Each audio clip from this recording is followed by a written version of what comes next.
Good afternoon. It's Wednesday, the 7th of May, 2025, just after 1 o'clock. Welcome to UK Column News. I'm your host, Mike Robinson. Joining me in the studio today is Charles Malet. Welcome to the programme, Charles. Thank you, Mike. And by video link, we have Vanessa, Beeley and Sandi Adams. Now, later in the programme, we're going to be covering Israeli cyber attacks on Western nations, the latest David Attenborough caper and Middle East and WorldCoin. But we're going to begin with Iran terror on British streets. Or is it, Charles? That is a very, very good question. If we were to pay attention only to the BBC, I think we'd come away with one singular point of view. Now, coincident with the preparations for the VE Day commemorations this week, police and security services are reported to have foiled a number of so-called terror plots, and the only nation which has been connected with any of this is Iran, in that all the suspects have almost all been described as Iranian. Dan Jarvis, the security minister and a former officer in the parachute regiment, has wasted no time in describing the mortal peril from which we have all been saved, apparently. He stepped off on the wrong foot in saying that the first duty of government is national security, and whilst this may fit with his job description, it does clang with the Code of Hammurabi of 1772 BC, which I've mentioned before, which puts it that the first duty of government is, in fact, to protect the powerless from the powerful, which is a very different thing. Nonetheless, the point Jarvis wanted to make was not just that we are facing some sort of enhanced state threat, a claim certainly not reinforced by the national threat level, which remains at substantial, but that by and large Iran is responsible. He also points towards early intervention by counter-terror police achieved by counter-state threats powers, as he describes them. And it shouldn't be forgotten that it was he that introduced the foreign interference registration scheme, which he imagines will be adhered to by those that really do have malevolent intent towards the UK. Now, he cited the chief of MI5, Ken McCallum, in saying that in the last year, the number of state threat investigations run by MI5 jumped up by 48%, and went on to say that this statistic is a stark indication of the increased threat. But of course, it's nothing of the sort. Unless he can demonstrate that there has been a correlation in findings, then it's merely a statistic, and more, it reflects the pressure applied in order to find the so-called state threat. This is extremely reminiscent of the lead up to the unlawful intervention in Iraq in 2003. And on that note, the propaganda machine is warming up. The BBC here with a documentary about how dreadful Iran is, seeding in the minds of the young that we should be ready for war with her. Readiness, though, is not something which springs to mind when considering the much publicised operational deployment of the Prince of Wales Carrier Strike Group. Their Twitter feed reads more like that of a hen party, here bragging that they have made it to the Med, as though that should be considered an achievement for a naval operation. The Times of India here showing a reel of the defensive and offensive capabilities of Iran, and indeed the rhetoric coming from that country, all of which coincides with the launch of yet another attempt to harvest biometric data from British veterans, here the Valor programme, which is to offer further support just so long as the participant engages on a digital basis. And finally, something that Brian referred to on Monday, it should be considered no coincidence that the VE Day commemorations have been used as an exercise in recruitment and, indeed, revisionism. The parade, which stepped off on Monday, shown here in Parliament Square, included a detachment of Ukrainians. The triple inferences here are supposed to be that we could not have won the war without them, that Russia had nothing to do with the Second World War, and that we are, due to the current and so-called illegal aggression of Russia, in the same predicament again. So it's time to join up and grab your kit. Of the illegal aggression of Israel, though, we must not speak, something which Dan Jarvis attempted to ensure by concluding in his address to the Commons that it is no secret that there is a long-standing pattern of the Iranian intelligence services targeting Jewish and Israeli people internationally. So although the basis of this story seems to be in an attempt by security services to, put it that Iranians have indeed been plotting against the British state, there seem to be many other things that will fall into place as a result of this. I don't know what your thoughts are on this, Mike. Well, I'm interested to get Vanessa's thoughts on this. We were talking about it earlier, and her immediate reaction to me then was exactly what my reaction had been before I was speaking to her, that this is not only reminiscent of Iraq 2003 and the run-up to, but also, allegations of Novichok and Skripal and this kind of thing, Vanessa. Yeah, absolutely. I mean, this is a very poorly put together false flag attempt, in my opinion. And it's worth pointing out, as many people did on social media, why would they bother coming to the UK to attack a synagogue when actually the largest population of Jews is in Iran, after the occupied territories of Palestine, of course. So, I mean, sorry, I shouldn't really mock the whole idea, but it is comedic in many ways. Indeed. Well, look, let's move on to Israel then, and what they're up to with Yemen. Yes, so it all began. Of course, it all began back on the 7th of October, and it began again. The war against Yemen began, if people don't remember, back in March 2015. A totally illegal aggression by Saudi Arabia, after even the UN peace envoy to Yemen had stated that there was no need for aggression. Yemen had politically resolved its issues. So a few days ago, Yemen targeted Ben Gurion Airport in Israel, bypassing effectively 4 layers of air defense, starting in Saudi Arabia and then with the American THAAD system and the various Israeli air defense systems, to create a crater of 25 meters in depth. This, of course, caused the shutdown of Ben Gurion Airport and the threat by Yemen to impose an air blockade combined with their naval blockade in the Red Sea. So Israel and the US carried out combined strikes against Sana'a, the capital city of Yemen. And if we roll the video, I'll just talk through it. So US bombed Sana'a, the capital city, while Israel bombed the Yemeni Sana'a main airport, targeting civilian aircraft, the runways, the arrival and departure terminals, killing 4 people and injuring 39, claiming that they disabled the airport fully. Of course, that claim has been made quite a few times, 2015. But what we must remember is that the US and Israel have admitted themselves that they have absolutely no on-the-ground intelligence in Yemen, unlike within their neighboring countries in the region, like Syria and Lebanon, for example. And this is Mohammed al-Shami, a Yemeni commentator on X, who went on saying that it's reported that they bombed Sana'a airport terminal, service facilities at the airport, as well as civilian aircraft, as I said, and the Amran cement factory. And then let's have a look. This was a bit of a surprise announcement by President Trump in the last 24 hours. So let's play his announcement. We had some very good news last night. The Houthis have announced that they are not, or they've announced to us at least, that they don't want to fight anymore. They just don't want to fight. And we will honor that. And we will stop the bombings. And they have capitulated. But more importantly, we will take their word. They say they will not be blowing up ships anymore. And I will accept their word. And we are going to stop the bombing of the Houthis, effective immediately. Now, I would suggest, and I'd be interested in other people's opinions, but the hubris that Trump was displaying there does suggest that the Yemenis did not capitulate, and I'll come on to explain why in a minute. But what was particularly interesting is that Israel was issuing, or various authorities in Israel were issuing statements saying that they were shocked at the US Houthi ceasefire, claiming that Trump had given them absolutely no heads up. And if we look at one commentator on X, who says basically, as he explained 1 month ago, the Houthis, or Ansarullah as they should be known, only started attacking US ships after Trump started bombing Yemen to retaliate on Israel's behalf. So the actual ceasefire, although it's good news, but it simply takes us back to March 2025 as regards conditions, because Israel is not included in this ceasefire, and that's a very important point to make here.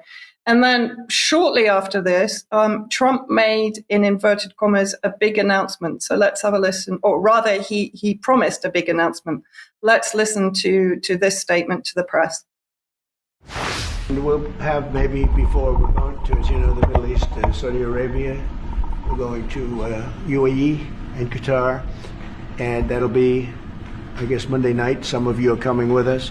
I think before then we're going to have a very, very big announcement to make, like as big as it gets, and I won't tell you on what, but it's going to, and it's very positive. I'd tell you if it was negative or positive. I can't keep that up. It is really, really positive. And that announcement will be made either Thursday or Friday or Monday before we leave.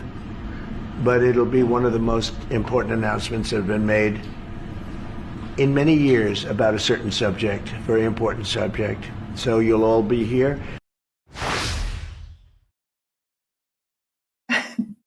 Apparently, the Washington Post released today that the big announcement is that the Persian Gulf, which has been known as such since the 16th century, is about to be renamed the Arabian Gulf. So not only do we now have the Gulf of America as opposed to the Gulf of Mexico, we have another name change by Trump. This is according to certain officials within the US administration, yet to be confirmed. And I'm sure that the 3-day ceasefire had nothing to do with the fact that Trump is going to the Gulf countries, which would be number one on the target list from Yemen. And also, of course, that bombing any of those countries would seriously impact on the US economy, as it could potentially destroy the oil sector in those Gulf areas. So, but I'm sure that has nothing to do with it. I'm sure it's because the Yemenis wanted to capitulate.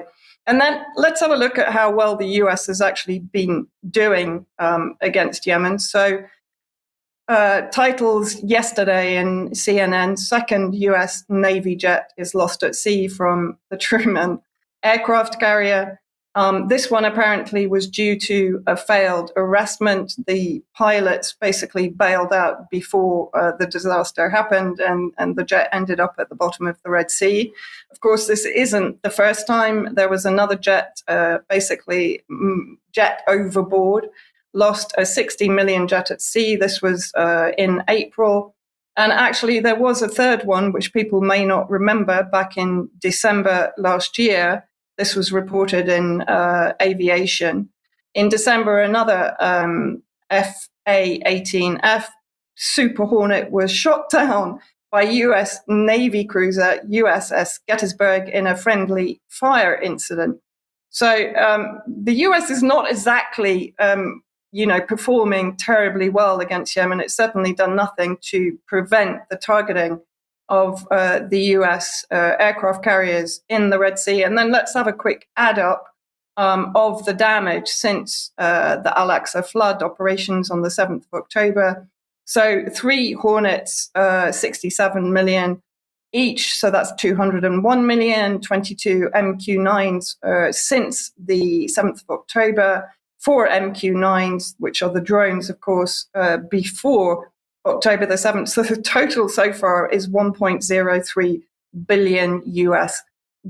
And on social media, a few people went to town with images of how well the US is doing as regards the loss, in inverted commas, of aircraft. On the left was a Yemeni joke. On the right was a Russian joke. I'm sure that has nothing to do with conditions elsewhere also. And of course, this, on a more serious level, this was a warning from the New York Times about 2 months ago. US commanders worry that the Yemen campaign will drain arms needed to deter China. So potentially another reason, of course, that Trump is looking for the US to pull out of any aggression against Yemen. And then let's have a look at Yemen's response, remembering, of course, that Israel is not included in the ceasefire. So the Humanitarian Coordination Center in Sana'a, Yemen, has officially notified the ICAO and the IATA, their airline associations, of the Yemeni armed forces' decision to impose an indefinite air traffic ban on Israel, which again will have huge ramifications for Israeli trade and economy. And then finally, this was a statement put out by the president of the Salvation Government in Yemen, President Mahdi al-Mashat, Supreme Political Council in Yemen. There will be no retreat from supporting Gaza, no matter the cost. What happened proves that our strikes are effective and will continue. No aggression will deter us from our just decision to support Gaza until the Zionist aggression and siege on Gaza are halted. So Yemen has absolutely no intention of stopping its attempt to prevent genocide and punish the Zionist entity for committing genocide against Palestinians. Thank you, Vanessa. Well, let's move on from there to, let's consider this. Russia and China carry out all the nasty spyware attacks on UK, US, and the European Union. That's right, isn't it? That's what we're told. Well, no, as we've been highlighting here at the UK column, and Vanessa as well, for several years now, it's Israel which is the biggest threat to our personal privacy and our so-called democracies, because Israel has their own equivalent of GCHQ and the NSA, and it's called Unit 8200. So Unit 8200, the Israeli Defense Forces Signals Intelligence Unit, is not just a signals intelligence unit.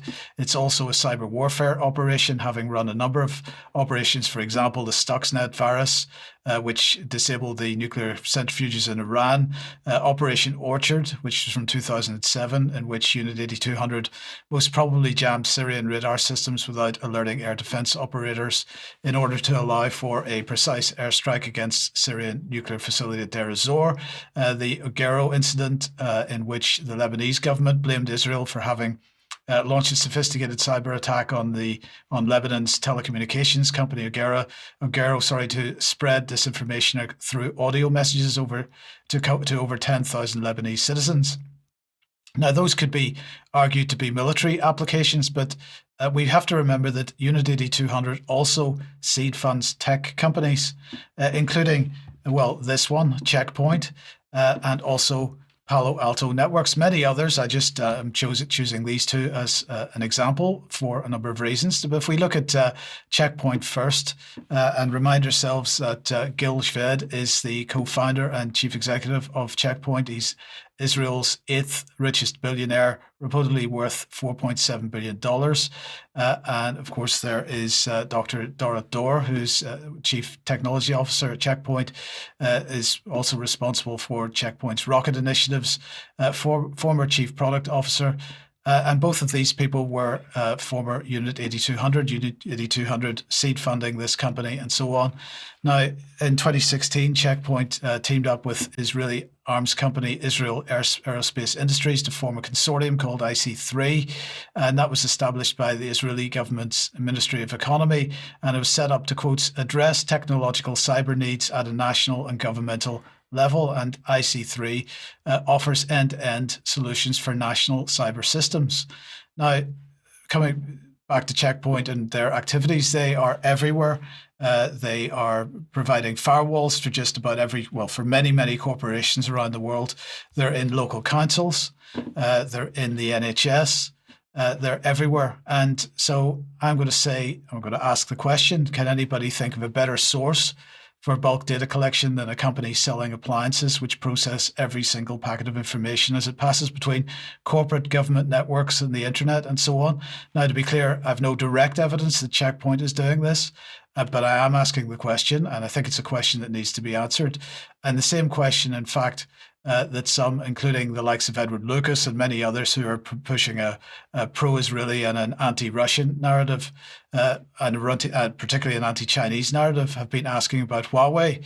And so the other question I have is, if Huawei is viewed as a threat to national security, then why not Checkpoint? So why am I talking about this now? Well, another Unit 8200 spawned company is this one. This is the NSO group. NSO creates technology that helps government agencies prevent and investigate terrorism and crime to save thousands of lives around the globe. Well, that sounds wonderful. But of course, they don't just work with governments, as we'll come on to in a second. Now, in June 2023, Vanessa reported on this program that NSO Group's Pegasus software had been used to hack the phones of journalists in France, including a senior member of staff at France 24. And the fact that that hack had happened was made public by a French non-profit media organization called Forbidden Stories, who were working with Amnesty International, and they had obtained a list of 50,000 telephone numbers that had been compromised by clients of NSO Group who had bought access to the Pegasus software. Now, the hack itself worked by exploiting a vulnerability in WhatsApp, which meant that the spyware could be installed on the target phone by simply making a phone call to that phone.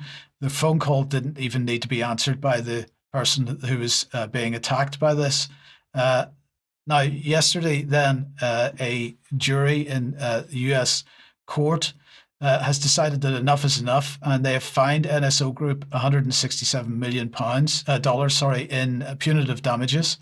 The jury also awarded WhatsApp $444 million in compensation, which is in a sense pretty disgusting, since all of that money will go to Meta and none of it will go to the people who are receiving or on the receiving end of the hacks. Now, WhatsApp said today's verdict in WhatsApp's case is an important step forward for privacy and security as the first victory against the development and use of illegal spyware and that threatens the safety and privacy of everyone. Today's jury decision forces NSO, a notorious foreign spyware merchant, to pay damages as a critical deterrent to this malicious industry against their illegal acts aimed at American companies and the privacy and security of the people we serve. So it's quite interesting that they don't mention Israel directly in that press release. They just call them as a foreign spyware company. Now, the first step, in fact, perhaps would have been not to leave the security hole in WhatsApp in the first place. But in fairness to WhatsApp and Meta, they did act quickly when the vulnerability was eventually discovered. They rolled out a software update and they patched the vulnerability. They notified target users that their devices had been hacked. And then in the following weeks, Facebook and WhatsApp also removed NSO employees from their platforms. Now, it should be pointed out that NSO Group wasn't exactly discerning about who they sold access to the software to. Customers, in fact, included governments, but also criminal cartels, which is, as The Guardian reports here, resulted in the death of at least one journalist in Mexico.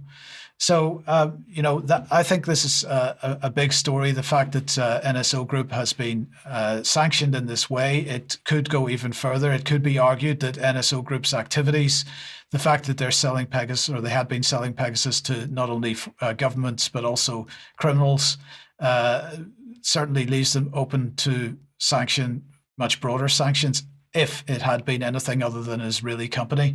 So, Vanessa, bearing in mind that NSO Group is supported by the Israeli government and their software has been deployed against civilians in the West, you would think, as I say, that a stronger response would have been coming.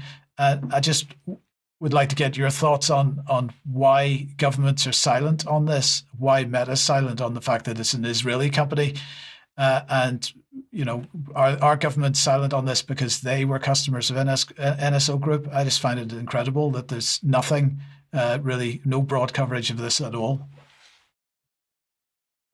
Well, again, I think we have to ask the question, who are our governments working for and whose national security are they protecting? It becomes clear that they're not protecting British citizens' national security because they're allowing what is now a state conducting a genocide and has been for 100 years to store our DNA, to collect data on us, to surveil us, to collaborate on projects within the national health sector in the UK and in the EU and in the US. So to what degree are we looking at state capture here? And why has our government, not only the current one, but preceding ones, why have they allowed such state capture to such an extent? This is what people should be extremely worried about, because I would guarantee it would be interesting to do a survey on how many 200 companies are now involved in UK sectors across the country. Yes, it is incredible. I mean, the China comment, the Huawei comment is a valid question. Why are we so worried about Huawei and China, and we don't care, apparently? about Israel? Is this because of the sixth eye? Yeah, I mean, I think for a raft of reasons, but we seem to live in an age, we've discussed it many times, where no criticism of Israel, either direct or indirect, is to be tolerated. I think that's part of it. I think also in terms of the sanctioning, it'd be interesting to see what does happen, bearing in mind how we've looked at the pharmaceutical industry for years and years and years, and every single time there's a knockback, it makes absolutely no difference, either in the confidence that people have to take their products or the eagerness with which governments will entangle themselves with them. So I don't know whether this will make much of a difference in the bigger picture. We'll see. Okay, thank you. Sandi, let's welcome you to the programme. And, let's find out what the wonderful David Attenborough has been up to. Thank you, Mike. Yes, well, it's Britain's National Treasure's 99th birthday tomorrow on March the 8th. And he's to celebrate this, he's launching his new film at the Royal Festival Hall in London, and it's called Ocean, with David Attenborough. Now, he's actively involved school children in the launch of this latest documentary. On May the 6th, a special Future Generations premiere was held at London Royal Festival Hall, where hundreds of children from UK schools were invited to attend. And each selected school received 15 free tickets, allowing students and staff to experience the film before its general release tomorrow. The film is very alarmist, and to be fair, it's likely to cause quite a lot of climate anxiety in these young students, if you ask me. And it's the way he uses the propaganda to really push the UN and the WEF Sustainable Goals agenda, and always has done. The documentary was funded through a collaboration of several organisations committed to environmental conservation and impactful storytelling. And I think storytelling is probably the apt word. The primary production companies behind the film are Silverback Films and Open Planet Studios. Major financial support came from Minderoo Pictures, the film division of the Australian philanthropic Minderoo Foundation, which contributed 1.5 million towards the 3.8 million production. That was the production budget, was 3.8 million. Other contributors were National Geographic, All Three Media International, 10% for the Ocean, that's the Sean Connery Foundation, Don Quixote Foundation, the Prince Albert II of Monaco Foundation. They're all coming out here, aren't they? National Geographic Society and Pristine Seas, and Revive Our Ocean. Now, Attenborough has for a long time been involved with the IMF and the World Bank.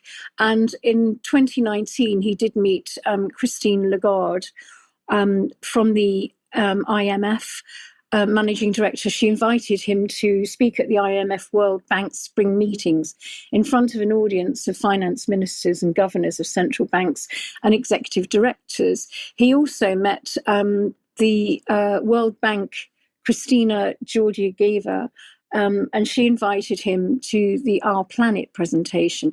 Now, he's always got the banks involved in all of this, and because we know that all of this is really involved in the whole green economy and what they're now calling the blue economy. So the release of this Ocean with David Attenborough is strategically timed ahead of the World Ocean Day, which is a big conference being held in June in Nice by the United Nations, and it is focusing pretty much on Goal 14 of the Sustainable Goals, which is life under the sea. And again, it's all about the ocean floor, how it can be monetized, the minerals, everything. It's all about raping the sea. And we've got a picture of Christine Lagarde there with Attenborough. Now, he's always been involved in all of this, and from the very beginning, his film in 2023, Saving Our Wild Isles film, headed up something called the People's Plan for Nature, which really was instrumental in the can bill, and the blue economy is another way of them monetizing the ocean floor. And of course, Prince Charles is involved in all of this. He owns loads of seabed around the UK, and he's supported. He'll be there, I would imagine, tomorrow at the festival hall to celebrate him. There'll be a media frenzy around all of this, I'm absolutely sure. And we know that he's also been involved in the WWF, which was always historically about land grab, the Rhodes Foundation, and the Duke of Edinburgh and Prince Philip was one of the patrons. So yes, that's it. That's what's happening there. And I'll be talking about more things a little bit later on how this People Plans for Nature has impacted on the can bill. So thank you very much. Thank you, Sandi. Thank you. Okay, let's move on. If you like what the UK Column does, please consider supporting us at support.ukcolumn.org. There are various ways to help us out there. You can make a donation or you could join as a member. And if you do join as a member, you get access to UK Column News Extra, the forums and so on. You can pick something up at the UK Column shop. And if you do buy something from Clive to Carl using the link on this page, then we do get a small commission for that, although it doesn't cost you anything extra. But if you can't do any of that, that's fine. But please do share as much material from the UK Column website as you can, because that helps us greatly. Now, the Cheltenham t-shirt still available? Still available, still very comfortable, really cuts a dash wherever you go with it. And the live stream itself is still up on the website. So if you haven't yet watched the day in Cheltenham, please go and have a look. Okay, thank you. Now, yesterday's interview is up on the website now. That was with Malcolm Hills, who is living in St. Petersburg in Russia. And, he is a UK Column member. I had a chat with him about his life there, the attitudes of Russian people to what's going on in the UK and Ukraine and in the world and so on. So do have a look at that if you possibly can. Tonight, Germ Warfare is speaking to Tim Noakes, who's exposing the lies about diet, sugar and science and so on, and why everything we've been told about health is probably wrong. So join us 7 p.m. for that on the usual live stream channels, if you can. Tomorrow at 1 p.m, then Ben is interviewing Braden Sorbo. Now, Charles last week spoke to Sam Sorbo, Braden's mother, about building resistance through home education. And Braden is speaking to Ben tomorrow about his work as an actor and author, a cultural commentator, and being part of what he describes as a new generation of young conservative voices emerging from the United States. So join at 1 p.m. for that tomorrow. A reminder of Stand in the Light, which is taking place May the 23rd to the 26th at Kilgarran in Cumbria. And Darren from the Light newspaper will be joining us extra for a few minutes to talk about the Stand in the Light Festival. So stick around for extra for that. A reminder of Sounds Beautiful Festival, which is taking place June the 26th to the 29th in Wimborne and Dorset. And lots to see and do there as well. And if you do, or if you'd like to win a couple of free tickets to that, there's a Facebook giveaway on the UK Columns Facebook channel page. You'll find the link in the show notes. And so there'll be 2 free tickets for the Sounds Beautiful Festival available there if you'd like to go and have a look after the programme. Okay, moving on then to the EU and Brexit.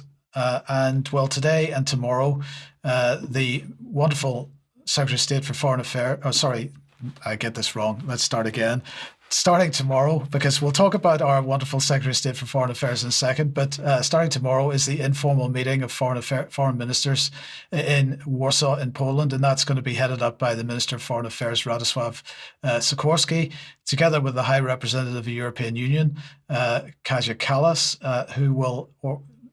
they're organising this informal meeting of EU foreign ministers in what's known as the Gymnich format, if I pronounced that correctly. Now, the meetings of this kind have been held since 1974, and their purpose, according to the EU, is to have an informal and open discussion among ministers on strategic issues. So let's come on to our wonderful Secretary of State, because, of course, he is going to be there.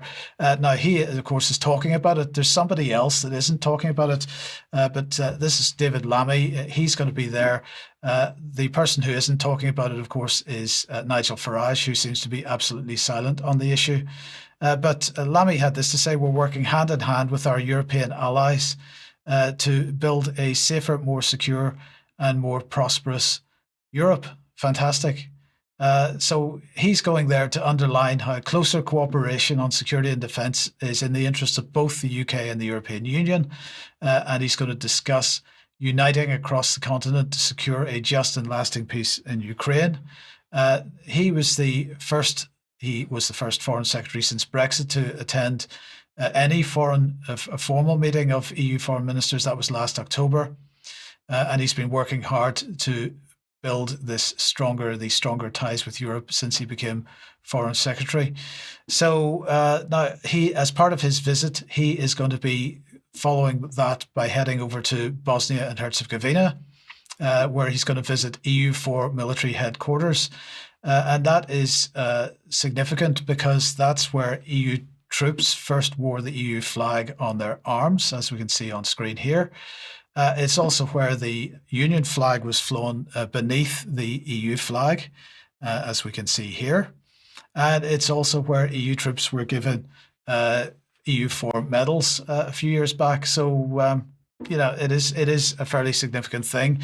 I don't know what your thoughts are on this, Charles, but it just is incredible to me that we are going to have a major summit later this month with Ursula von der Leyen and the European Commission with a view to, as the BBC likes to say, reset our relationship with the European Union. We've got this closer and closer integration and this drive for EU defence union and virtue signalling by heading off to EU4 headquarters and so on, but from David Lammy, and total silence from certain sections of the political class in this country.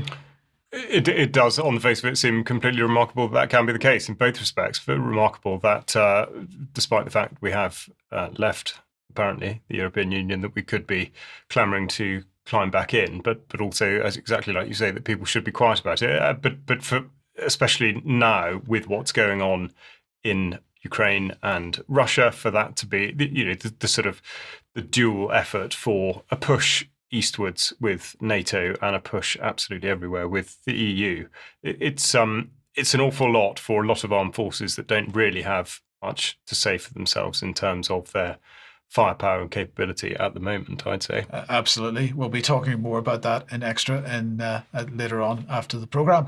Now, Sandi, let's come back to you then and let's move on to this issue of the People's Plan for Nature. Yes, I mean, this is really on the back of, I was at a gathering in Devon a week or so ago, and a man handed me a paper that he'd been working on for quite a long time and asked me to read it. And I took it home, went through it, quite a large document. And he works in environmental impact, and his paper shed light on the fact that during 2018 and 2019, an extremist fringe mindset embodied by the likes of XR and the now defunct Just Stop Oil and Insulate Britain had formerly been rejected by the British public, had infiltrated many British charities up to the highest Director General level and CEO level, such as the National Trust and the RSPB and English Heritage. Charities like the National Trust and RSPB have a 5.8 million and 1.2 million, respectively, people that have signed up to what they do. These charities have adopted consultants and implemented draconian eco-extremist policies into their mission statements. Now, these charities no longer adhere to their original mission statements, but have become powerful political activist groups that push for extreme change in Britain under the guise of saving the planet and achieving net zero by 2030. By misusing or bypassing legitimate democratic process, such charities falsely claim to the mandate of their large membership bases through an NGO supported by David Attenborough called the People's Plan for Nature, or the PPFN, as it's known. This NGO played a significant part in pushing the CAN bill, which still hasn't gone away and will be up for review, unfortunately, in July. So I just want to look at the People's Plan for Nature. The People's Plan is a collective, collaborative initiative launched in 2023 by 3 leading UK conservation organisations, which is the WWF, as I mentioned earlier, the Royal Society for Protection of Birds, and the National Trust. The PPF does not have really any kind of head or CEO. Instead, it's jointly overseen by the leadership of 3 founding organisations, and that's Tanya Steele, the CEO of the WWF UK, Becky Spate, CEO of RSPB, and Hilary McGrady, Director General of the National Trust. These leaders have publicly endorsed the plan and are actively working to implement its recommendations within their respective organisations in a collaboration with other stakeholders. So let's look at this, looking at the WEF website. What transpires is that David Attenborough has inspired the UK to create the PPFN by David Attenborough's documentary series Wild Isles, which inspired a campaign called, the People's Plan for Nature, which includes 26 actions needed urgently to reverse the decline of natural world. Prior to this, in 2019, Prince William and David Attenborough called to protect the planet through a New Deal for Nature at Davos, which led to the making of a documentary, Our Wild Isles, in 2023. After these conservation charities came together, the RSPB and the National Trust, and for the first time, they created a follow-up documentary called Saving Our Wild Isles, narrated by the BBC. At the same time, the WEF Global Risk Report put environmental risk, biodiversity loss and ecosystem collapse as the 4th biggest risk in the next 10 years. So let's take a look at the closer look at the legitimacy of the People's Plan for Nature process, of the Citizens' Assembly's consultation to reach a consensus with just 103 people over a period of 4 weekends. So in 2023, the PPFN Citizens' Assembly was conducted as follows. It was about 277 people applied, 110 were selected, 107 finished the process, and 103 completed it. The age range was 16 plus, and all ticked all diversity groups, and all were financially supported with the expenses and childcare. The Assembly gave the PPFN its 26 recommendations and its legitimacy. So we were led to believe that these 103 people, including minors, were representative of the 70 million people of England, Scotland, Wales, and Northern Ireland, and capable of grasping the vast topic of climate change, impact on the environment, and net zero in 8 short days. In reality, these people were cherry-picked individuals steered by an expert facilitator from the engagement charity involved, using Delphi technique that led to a predetermined outcome. And that outcome was determined by the WEF, David Attenborough, the World Wildlife Fund, the National Trust, and the RSPB. The PPFN has published a 99-page report on the outcomes funded by the Esme Fairbairn Foundation. So this was clearly a misuse of charitable status for political aims. The PPFN has since funded other projects like the Cairngorms Connect, the Lundy Island Take No Zone, which actually is an area that has absolutely no human activity. It's a big experiment. The Duchy of Cornwall, the foreshore, and the riverbed rights. The Cornish foreshore is owned by the Crown. And could this be closed off to protect nature? It spawned New Citizens Project with their rapid democracy process, a consultancy platform that gets public consensus very quickly.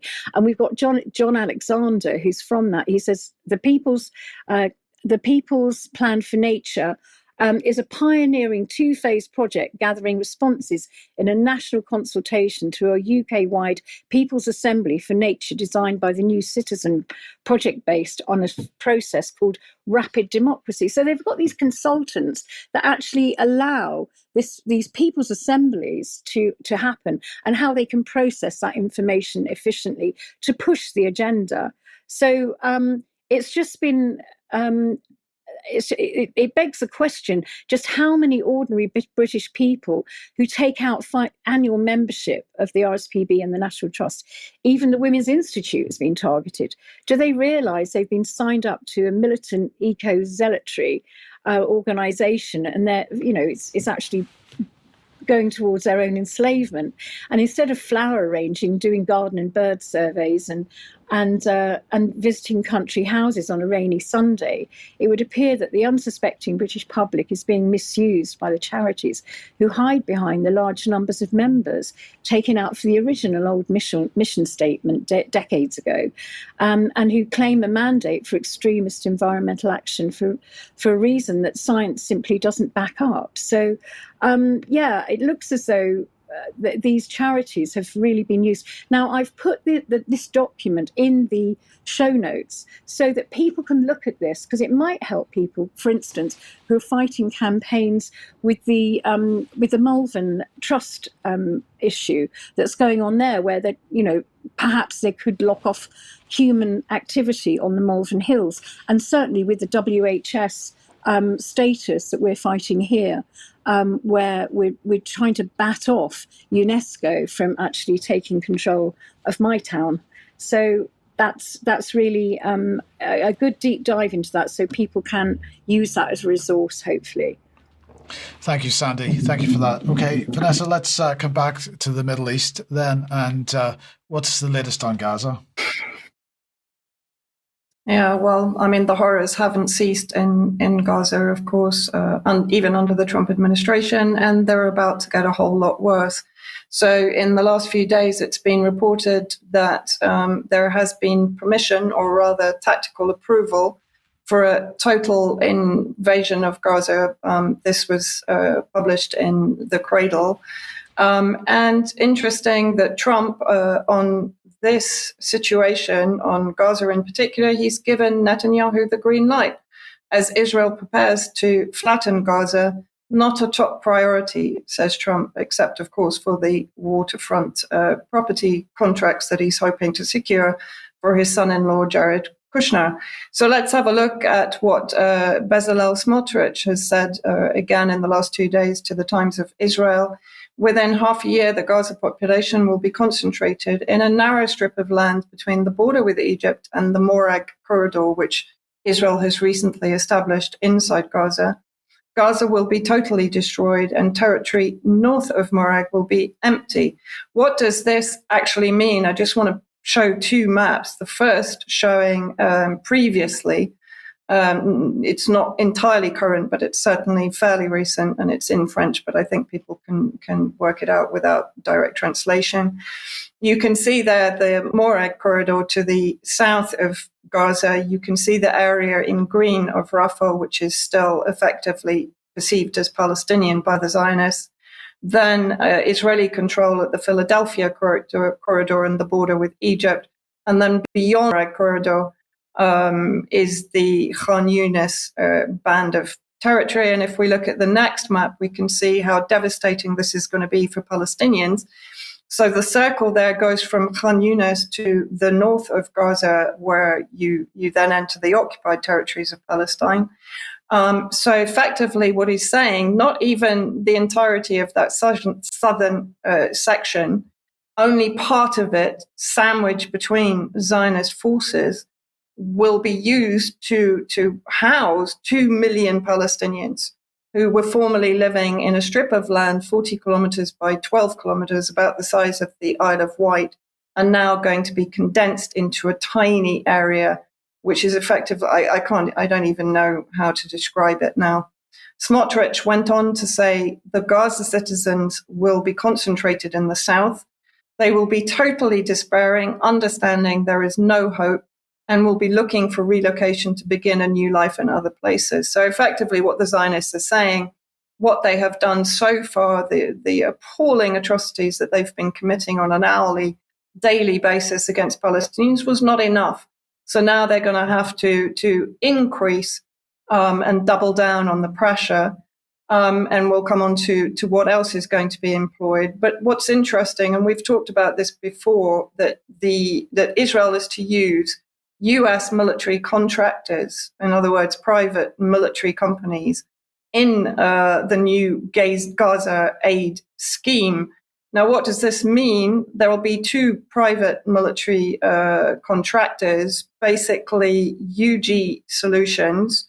If we can just put the slide up on screen. UG Solutions, Anytime, Anywhere, and Safe Reach, which is the next slide. Now, the reason I haven't pulled out too much information on this is because there isn't any. What this reminds me of are the kind of intelligence or special forces cutout websites where you find absolutely no information about the teams. And in fact, the Safe Reach website page is only one page. So I've done here a summary of the Gaza plan based on the reports that I've seen. There isn't a sort of a comprehensive report on what's going to happen, but this gives a good idea. So in other words, the Zionists want to gain full control of the Gaza enclave, and they're claiming they want to eliminate Hamas. Of course, that hasn't gone particularly well for them so far. Zionist military occupation for an indefinite period of Gaza itself. Ethnic cleansing of 2 million Gazans. Of course, that is the final solution for the Zionists. Starvation as a strategy. So what they're intending to do is to reduce from 600 to 60 trucks per day, aid to be distributed only at 6 Zionist-controlled centers.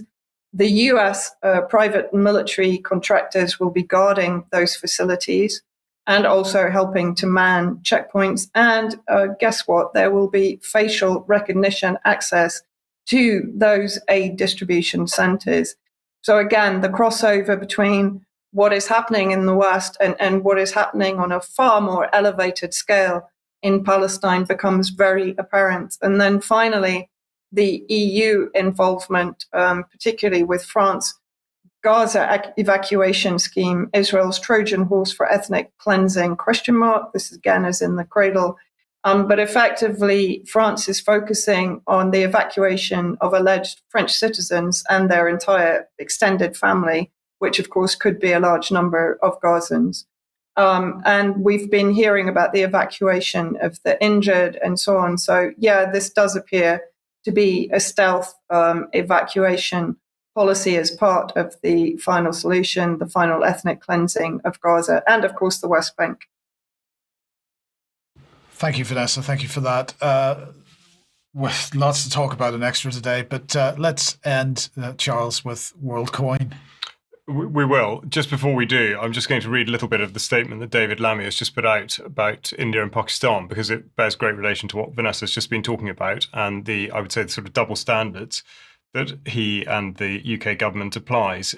He talks about the government urging India and Pakistan to show restraint and to engage in direct dialogue to find a swift diplomatic path forward, and that he's made clear to his counterparts that if this escalates further, nobody wins. So that's his position on India and Pakistan. Where is he when Israel and Gaza is concerned, would be my question, just to finish that off. But yes, we now go to technology, of course, always related in some sense to Israel. But in this instance, really one of the great tech cons in which we're supposed to surrender to the belief that machines will control humans. And this rumbles on. This time we take a look at Tools for Humanity, the organization which has just launched its latest scam in the United States. On screen in a second will be the promotional video designed to encourage people to hand over their biometric data by dealing with this little white ball. And as you see, it attracts a very cheery and diverse folk.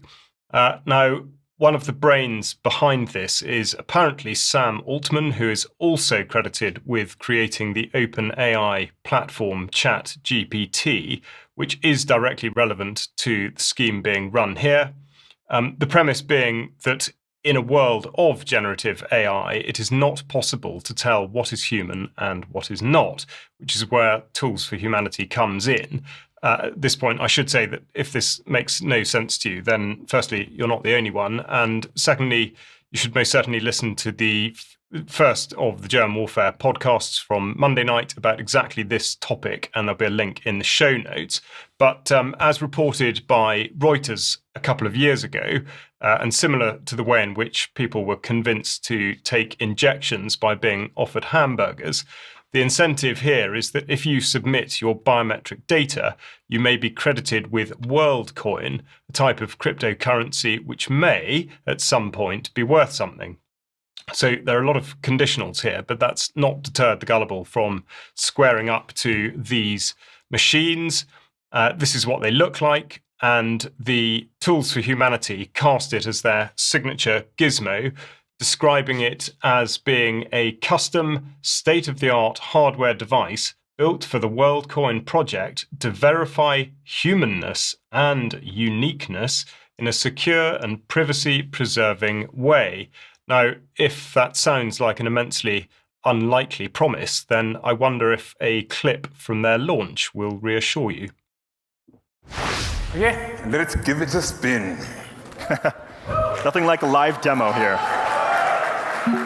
So he just scanned his QR code from his World app. That'll connect the orb with his device, and that starts the process.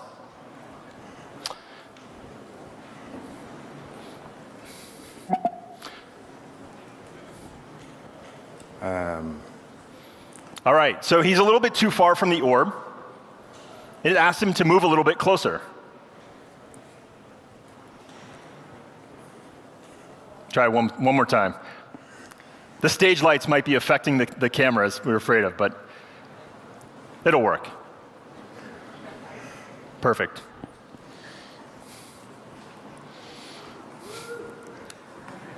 Bear with us here. Nothing like a live demo. Live demos. All Let's right, go. here we go. Okay. All right. Scan his QR code, so he's paired the orb with his phone.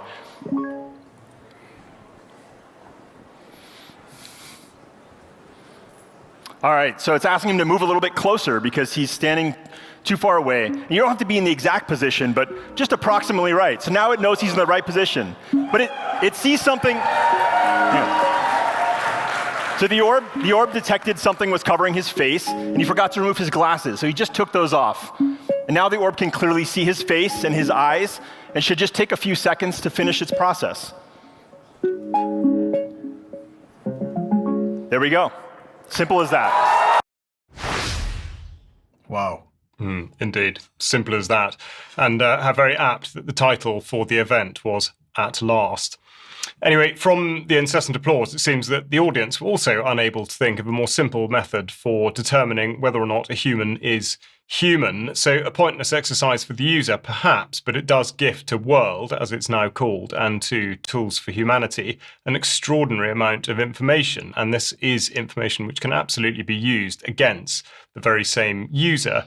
Now, as pointed out on very many occasions by UK Column, not only does this technology not do what it purports to do, it's also not secure. And it is, of course, security which is used as one of the prime lures. So we'll just look at a slide now from TechCrunch a couple of years ago, reporting on the password theft of the so-called orb operators. Interestingly, the article goes on to describe the basis of the pyramid scheme itself, saying that those interested must first visit an orb operator who are recruited and contracted by WorldCoin and earn money for every person they sign up.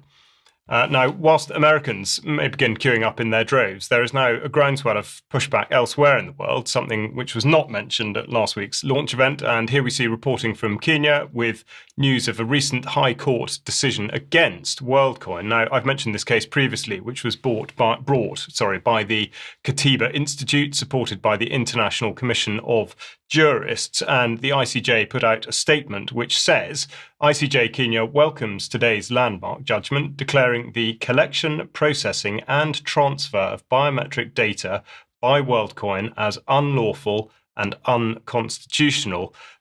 Now, they went on to order the following, which was, my apologies, I've gone on too far. They ordered WorldCoin